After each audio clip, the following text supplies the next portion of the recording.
Tesla space X అధినేత ప్రపంచ కుబేరుడు ఎలాన్ మస్క్ మరోసారి సంచలన వ్యాఖ్యలతో వార్తల్లో నిలిచారు.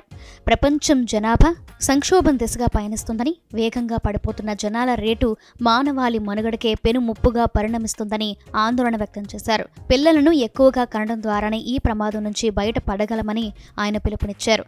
ఎక్స్ వేదికగా ఓ వినియోగదారుడు చేసిన పోస్టుకు మస్క్ స్పందిస్తూ ఈ వ్యాఖ్యలు చేశారు. ఫార్చ్యూన్ వేదికగా ప్రస్తావిస్తూ జనాభా స్థిరంగా కొనసాగాలంటే ఒక మహిళకు సగటు 2.1 మంది పిల్లలు సరిపోరని, ఆ సంఖ్య 2.7గా ఉండాలని శాస్త్రవేత్తలు చెబుతున్నారని ఆ పోస్టులో పేర్కొన్నారు. ప్రస్తుతం అమెరికాలో ఈ రేటు 1.66గా ఉండగా, ఇటలీలో 1.29, జపాన్లోని 1.3గా ఉందని ఆందోళన వ్యక్తం చేశారు.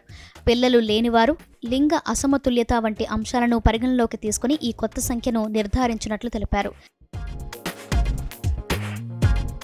ఈ పోస్ట్ను రీపోస్ట్ చేసిన మస్క్, పిల్లలు లేనివారు లేదా ఒక్కరే బిడ్డ ఉన్నవారు లోటును భర్తీ చేయాలంటే పిల్లలు ఉన్నవారు ఖచ్చితంగా ముగ్గురిని కనాలి, లేకపోతే జనాభా కుప్పకూలిపోతుంది అని వ్యాఖ్యానించారు. తన మాటలను ఇప్పుడు నమ్మకపోయినా 20 ఏళ్లలో నిజం తెలుస్తుందని ఆయన హెచ్చరించారు. జనాల రేటు తగ్గడానికి, గతంలో నాగరికతలు అంతరించిపోవడానికి మధ్య బలమైన సంబంధం ఉందని మస్క్ ఎప్పటినుంచో వాదిస్తున్నారు. పురాతన రోమ్ పతనానికి తక్కువ జనాల రేటే ప్రధాన కారణమని, కానీ చాలా మంది చరిత్రకారులు ఈ విషయాన్ని పట్టించుకోలేదని ఆయన గతంలో వ్యాఖ్యానించారు. మస్క్కు ప్రస్తుతం 14 మంది సంతానం ఉండటం గమనార్హం. మస్క్ ఆందోళనకు బలం చేకూరుస్తూ ఐక్యరాజ్యసమితి పాపులేషన్ ఫండ్ నివేదిక కూడా ఇదే విషయాన్ని స్పష్టం చేసింది. ప్రపంచవ్యాప్తంగా సంతానోత్పత్తి రేట్లు గణనీయంగా తగ్గుతున్నాయనేది ది రియల్ ఫెర్టిలిటీ క్రైసిస్ పేరుతో విడుదలైన 2025 ప్రపంచ జనాభా నివేదికలో వెల్లడించింది. పిల్లల పెంపకం ఖర్చు విపరీతంగా పెరగడం, సరైన భాగస్వామిని ఎంచుకోవడంలో జాప్యం వంటి కారణాలతో చాలా మంది కోరుకున్నంత మంది పిల్లలను కనలేకపోతున్నారని పేర్కొంది.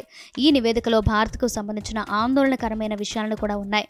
భారతదేశంలో మొత్తం సంతానోత్పత్తి రేటు 1.9కి పడిపోయిందని, ఇది జనాభా స్థిరత్వానికి అవసరమైన 2.1 కంటే తక్కువని UNFPA స్పష్టం చేసింది.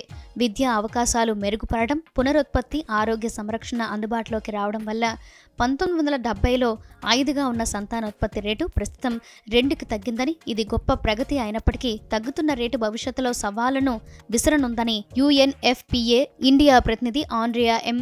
ఓజార్న్ తెలిపారు.